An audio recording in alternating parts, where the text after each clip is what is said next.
मनीष सिसोदिया और सत्येंद्र जैन ने पद से दिया इस्तीफा, सीएम केजरीवाल ने किया स्वीकार। सुप्रीम कोर्ट से मनीष सिसोदिया को नहीं मिली राहत, सीजीआई ने कहा जमानत लेने हाई कोर्ट जाए, सीधे सुप्रीम कोर्ट आना ठीक परंपरा नहीं। उमेश पाल हत्याकांड पर जेपीएस राठौर का बड़ा बयान, कहा हाय तौबा ना करे पलट सकती है गाड़ी। विधानसभा में योगी सरकार पर जमकर बरसे अखिलेश, कहा हमारे पास बुद्धि कम इसलिए एक बना सके, आपने कोई 4 लेन बनाया हो तो बता दीजिए। नमस्कार, आप देख रहे हैं आज की खबर। मैं हूं आपके साथ रागिनी सिंह। दिल्ली के उप मुख्यमंत्री मनीष सिसोदिया और स्वास्थ्य मंत्री सत्येंद्र जैन ने अपने पद से इस्तीफा दे दिया है। मुख्यमंत्री केजरीवाल ने इस्तीफा स्वीकार कर लिया है। सीबीआई को मिली 5 दिन की हिरासत के खिलाफ मनीष सिसोदिया की जमानत याचिका पर सुनवाई से इनकार करते हुए सुप्रीम कोर्ट ने हाई कोर्ट के पास जाने की बात कही थी। अब करीब 1 साल से जेल में बंद चल रहे सत्येंद्र जैन के साथ मनीष सिसोदिया ने भी इस्तीफा दे दिया है, तो सोशल मीडिया पर लोगों की प्रतिक्रिया सामने आ रही है। भाजपा सांसद मनोज तिवारी ने क्या कुछ कहा, आप भी सुनिए।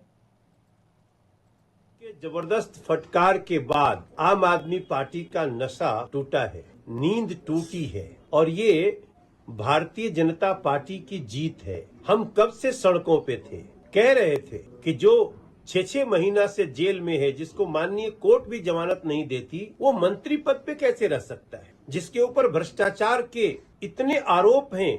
ये इस्तीफा जो आज हुआ है सत्येंद्र जैन का, जो इस्तीफा आज हुआ है मनीष सिसोदिया का, भारतीय जनता पार्टी इसको कई महीनों से सड़कों पे इस बात की डिमांड कर रही थी और आज माननीय सुप्रीम कोर्ट की फटकार के बाद ही सही सत्येंद्र जैन और मनीष सिसोदिया का इस्तीफा भारतीय जनता पार्टी की नैतिक जीत है। और सबसे बड़ी बात कि ऐसे भ्रष्टाचारियों को बल देने वाला, उनको संबल देने वाले आप ही हैं अरविंद केजरीवाल। तो एक नैतिकता के आधार पे इस्तीफा तो आपका भी बनता है। सुप्रीम कोर्ट की फटकार के बाद शायद आप भी जागें।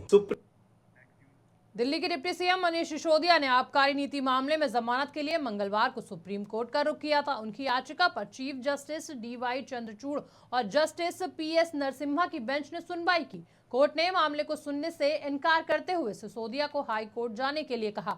आप नेता मनीष सिसोदिया फिलहाल सीबीआई की हिरासत में है। सीजीआई ने कहा कि आप सीधे सुप्रीम कोर्ट से जमानत और दूसरी राहत मांग रहे हैं। आपने अर्नब गोस्वामी और विनोद दुआ केस का हवाला दिया, पर इससे बिल्कुल अलग है। आपको निचली अदालत से बेल लेनी चाहिए, एफआईआर रद्द करवाने के लिए हाई कोर्ट जाना चाहिए।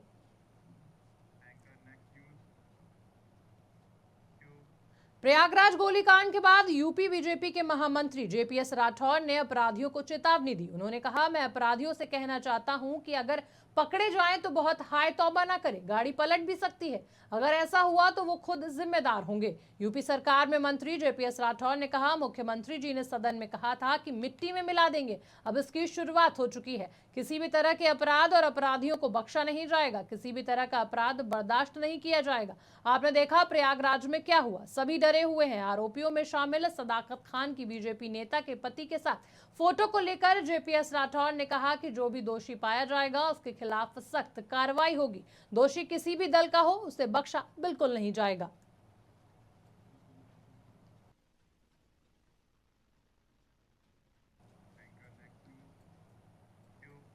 समाजवादी पार्टी के राष्ट्रीय अध्यक्ष अखिलेश यादव ने मंगलवार को विधानसभा में भाजपा सरकार को घेरा और कहा कि डबल इंजन सरकार में क्या इंजन टकरा रहे हैं।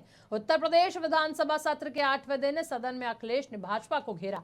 उन्होंने कहा कि आप अमेरिका की तरह सड़क बनाना चाहते हैं, मगर आपका एक्सप्रेसवे कैसा है?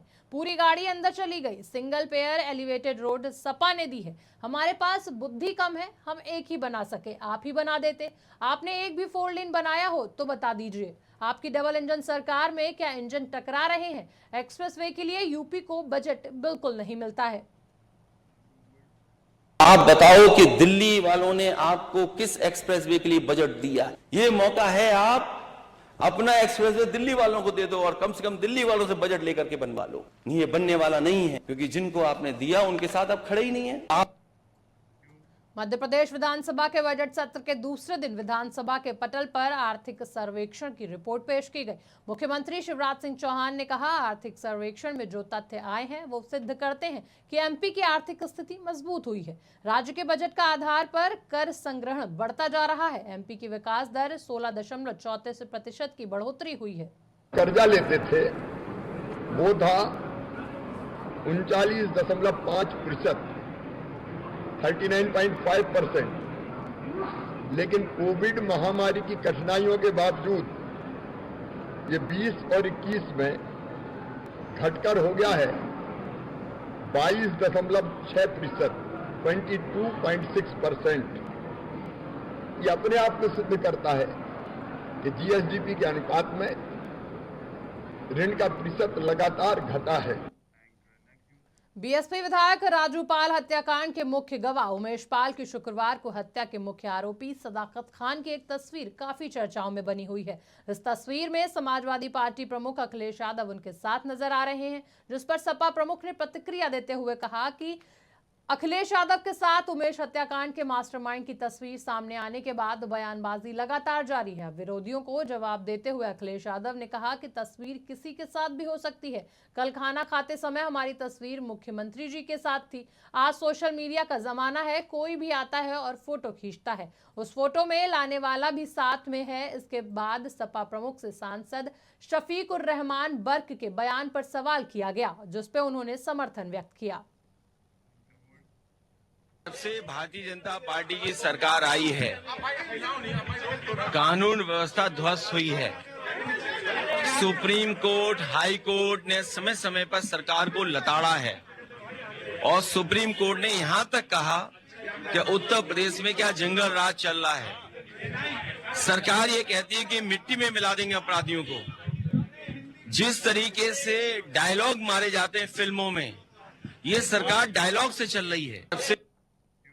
भारत और ऑस्ट्रेलिया के बीच तीसरा टेस्ट मैच 1 मार्च से इंदौर के होलकर स्टेडियम में खेला जाएगा। 4 मैचों की सीरीज के 2 मैच जीतकर भारत सीरीज में 2-0 से आगे है। तीसरा टेस्ट जीतने के साथ टीम इंडिया लगातार चौथी बार बॉर्डर गावस्कर ट्रॉफी जीत लेगी। वहीं ऑस्ट्रेलिया इस मैच को जीतकर भारत में 19 सालों में दूसरी जीत दर्ज कराना चाहेगी।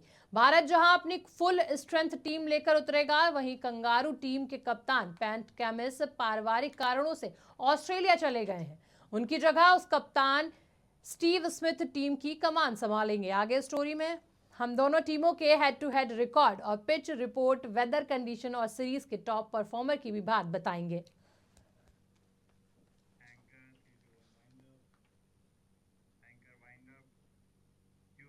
फिलहाल इस बुलेटिन में इतना ही। देश दुनिया की बाकी बड़ी खबरों के लिए देखते रहिए आज की खबर।